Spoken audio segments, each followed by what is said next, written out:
Hola, bienvenido al podcast CFE Talk Spain. En este episodio invitamos a la doctora Elena Gegadas, miembro del Servicio de Microbiología del Hospital General Universitario Gregorio Marañón, y hablamos sobre el diagnóstico de la infección de la ICD y su tratamiento con terapias avanzadas. Bienvenida.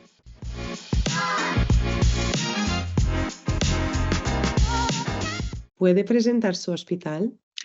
Sí, pues se trata de un hospital de titularidad pública. Es un hospital universitario de nivel terciario, tiene unas 1.300 camas y presta servicios de atención especializada y además tiene una actividad muy destacada en docencia e investigación. Bueno, pues el laboratorio de microbiología trabaja, digamos, 24/7, todas las horas del día, todos los días de la semana, y además de atender lo que es a los propios pacientes del hospital, las consultas externas, recibimos muestras también de 13 centros de salud de atención primaria. Entonces, tenemos un volumen de muestras fecales bastante amplio. ¿Qué es Clostridioides difficile y cuáles son las causas de esta infección? Pues Clostridioides difficile es una bacteria anaerobia con capacidad de formar esporas y em, la infección por Clostridium difficile es consecuencia, pues, de la ingestión de estas esporas que son capaces de resistir el ácido del estómago, y cuando hay una disrupción intestinal, una alteración de la microbiota, esto se habilita para que puedan germinar y reproducirse en el intestino delgado y colonizar el colon. Allí elaboran diversas toxinas y va a tener como consecuencia la aparición de daño e inflamación de la mucosa intestinal. ¿De qué manera las personas pueden llegar a ser portadoras de C. diff? Clostridioides difficile es una bacteria que es ubicua, que se encuentra en nuestro entorno. Coloniza el tracto digestivo de animales y también puede colonizar el de los seres humanos. Aproximadamente hasta la mitad de los neonatos están colonizados y en adultos sanos en torno a un 5%. Este porcentaje sube en pacientes hospitalizados hasta en un 25 y un 30%. La bacteria se transmite vía fecal oral de persona a persona o a través de vómites o por superficies contaminadas. ¿Cuál es la actual tendencia de la incidencia de la ICD? Pues estamos viendo un cambio en cuanto a la epidemiología. Sobre los años 2000 hubo un gran incremento en cuanto tanto a incidencia como a gravedad, en parte debido a la aparición del ribotipo 027. Y bueno, es la causa más común de diarrea hospitalaria. Ha llegado incluso a sustituir al Staphylococcus aureus meticilin resistente como causa más frecuente de infección hospitalaria. Pero actualmente parece que esta tendencia al alza se está estabilizando en cuanto a casos relacionados con la asistencia sanitaria. No así los casos de origen comunitario, que parece que están al alza. ¿Cuáles son los principales factores de riesgo para la aparición de una ICD? En cuanto a factores de riesgo, si hablamos de factores del huésped, uno de los principales factores de riesgo es la edad. Se ha visto que la edad es uno de los factores principales. Esto es una infección que afecta principalmente, especialmente, mejor dicho, a pacientes mayores de 65 años. También la presencia de comorbilidades, pacientes inmunocomprometidos. También está asociada a enfermedades como la enfermedad inflamatoria intestinal. Y dentro de otros factores, digamos, que predisponen a la infección por Clostridium difficile son aquellos que producen una alteración de la microbiota intestinal. Principalmente, pues, el uso de antibióticos, pero también otros tratamientos quimioterápicos, el uso de inhibidores de la bomba de crotones, cualquier medicación o condición que pueda alterar la microbiota intestinal. ¿De alguna manera afectó la reciente pandemia en el incremento o disminución de la ICD? Pues hemos visto que, aunque existen varios estudios que han descrito una menor incidencia de infección por Clostridioides difficile durante la pandemia, cuando vemos los denominadores nos damos cuenta que son, digamos, sobre toda la población, ¿no? Y hay que tener en cuenta la situación de la pandemia. Cuando uno examina la población de pacientes con COVID, la incidencia en pacientes con COVID es mayor que en los casos sin COVID de Clostridioides difficile, lo cual, pues, concuerda con la presencia en esta población de factores de riesgo como, pues, larga estancia hospitalaria, edad avanzada, uso de antimicrobianos y, digamos, nivel de inmunocompromiso, ¿no? ¿Cuál es el impacto de la ICD sobre el paciente en cuanto a calidad de vida y evolución? Bueno, yo creo que innegablemente la infección por Clostriditis difficile tiene unas consecuencias físicas, psicológicas, sociales e incluso financieras para el paciente. Y lo que es, digamos, más preocupante es que estas consecuencias no están presentes solo en lo que es el transcurso de la infección, sino que hay varios estudios que apuntan que perduran durante tiempo prolongado tras la infección.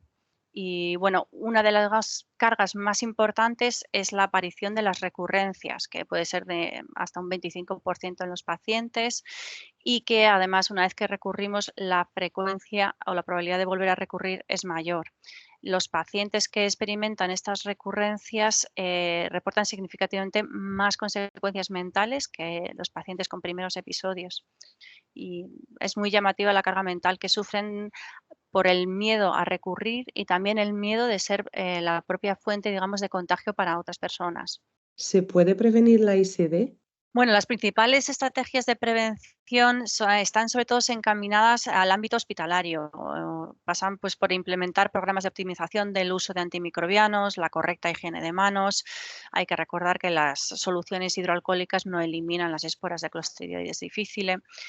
La instalación de precauciones de contacto, unos protocolos de limpieza adecuados y es verdad que, bueno, un factor clave es la prevención y en la reducción de la incidencia, pues también lo que es tener un diagnóstico óptimo de la infección es muy importante para poder reducir esos casos secundarios en cuanto a la correcta sospecha clínica del episodio y también tener un diagnóstico de laboratorio pues que sea rápido y certero, ¿no? Y que esa información esté rápidamente disponible al clínico, pues precisamente bueno, pues para instaurar precauciones de contacto y demás. Su hospital es pionero en el uso de terapias avanzadas como el trasplante de microbiota fecal. ¿A qué pacientes se aplica? En una primera fase estamos realizando el trasplante fecal en pacientes de múltiples recurrencias, lo cual pues, está avalado por las principales guías de tratamiento, ¿no? Se ha visto la gran eficacia del trasplante fecal en estos pacientes con múltiples recurrencias y en principio, pues bueno, tienen que cumplir una serie de requisitos de no presentar otro tipo de infecciones activas en el momento del trasplante y demás. Eh, pero bueno, candidatos tenemos que ir estudiando, digamos, caso a caso, pero en principio no hay demasiadas contraindicaciones para recibir el trasplante fecal. ¿Cómo de fácil o difícil es encontrar donantes? Los donantes, digamos que puede ser el cuello de botella de lo que es un programa de trasplante fecal. Los donantes tienen que cumplir unos requisitos muy estrictos, o sea, incluso más estrictos que para una donación de sangre. Primero, pues hay que superar un cuestionario, pues tipo como el de la FDA para donación de sangres y productos, o sea, de derivados sanguíneos. Y además también hay que superar un cuestionario sobre comorbilidades gastrointestinales y otro sobre factores que pueden afectar a la composición de la microbiota intestinal.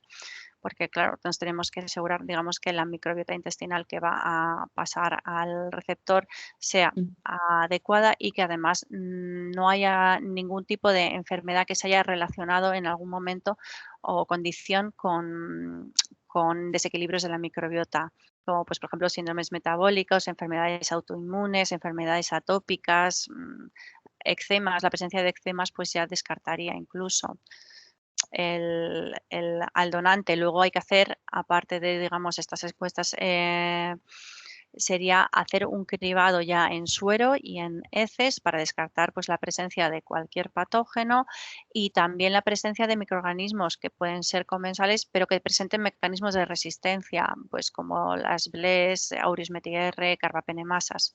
Por lo tanto, sí que es verdad que es un cribado muy estricto. ¿Y los donantes son voluntarios o se buscan donantes dentro del hospital? ¿Cómo funciona? En un primer momento, cuando se prepararon, digamos, los trasplantes, digamos, de manera individualizada, sí que recurríamos mucho a los familiares Mm.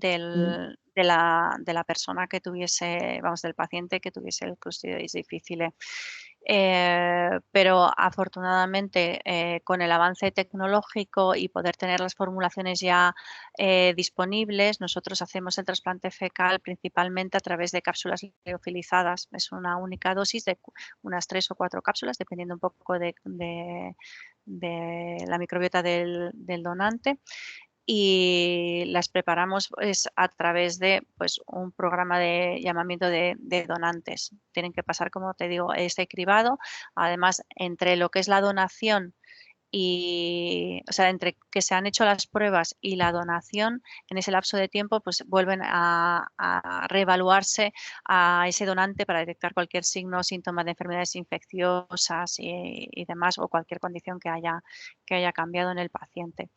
Así que tenemos, digamos, un programa de donantes voluntarios que vienen de diferentes vías, vamos. ¿El programa está disponible para otros hospitales? Sí, Vale. algunas veces, pues depende de, digamos, lo desarrollado que tengan ellos su programa, si son conocedores, pero no tienen lo que es el producto, ¿no? Por decirlo de alguna manera, pues podemos enviarles el producto porque hay un grupo de facultativos que conocen los procedimientos, aunque bueno, siempre estamos en contacto y pues todo el procedimiento, documentos y todo se lo hacemos llegar, y en cualquier duda estamos disponibles, pero en otros casos, si digamos es del área, está cerca, bueno, también hemos tenido pacientes desplazados de lejos, también los recibimos. En su opinión, ¿cuál es el futuro del trasplante fecal? Bueno, pues yo creo que el futuro del trasplante es que a la larga termine saliendo, digamos, un producto comercial, ¿no? Que no necesitamos de estos donantes, que demos con la clave de cuál es la composición adecuada o qué cóctel de bacterias es útil y lo podamos. Pero es verdad que aunque ya hay avances y hay productos que están ya saliendo y otros en camino que parecen muy prometedores, todavía yo creo que queda un poquito más de camino, pero seguramente llegaremos a ello, y es lo más deseable, tener un producto lo más controlado posible y, demás, ¿no? Así que yo creo que ese es el futuro del trasplante, que termine siendo, digamos, un producto mucho más controlado, no dependiente de la donación.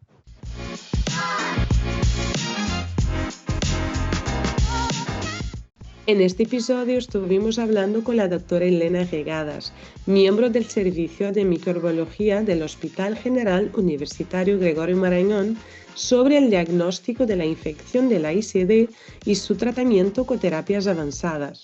Muchas gracias por escucharnos y le invitamos a suscribir nuestro canal en el YouTube en Cepheid News.